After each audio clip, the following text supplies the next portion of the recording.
విజయవాడలో బస్సు యాత్రలో ఉన్న జగన్మోహన్ రెడ్డి మీద రాళ్ల దాడి చేయడం చాలా దుర్మార్గం. అసలు ఈ సంఘటన చాలా సిగ్గుచేటు. ఆంధ్రప్రదేశ్‌లోనే ఎన్నికల్లో భాగంగా నాయకులు ప్రతి ఒక్కరు బయటికొచ్చి ప్రచారం చేస్తుంటారు ప్రతి ఒక్కరు. ఇలాగైతే ఏ పార్టీ అయినా ఇతర పార్టీల వారు కూడా ఇలాగే ప్రవర్తిస్తే పరిస్థితులు ఎవరైనా బయట స్వతంత్రంగా ప్రచారం చేయడానికి అవకాశాలు ఉంటాయా?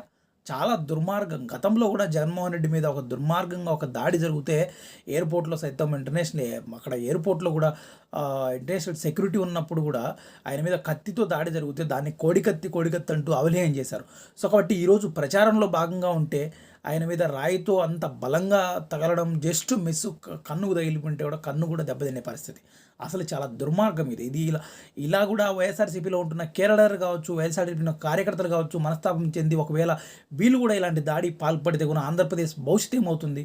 అసలు కనీసం ఇంగితజ్ఞానం లేకుండా ఇలా ప్రవర్తించడం ఏంటి అసలు ఇది? చాలా దుర్మార్గం. ఏ ఒక్కరు కూడా ఖండించాల్సిన విషయం అయితే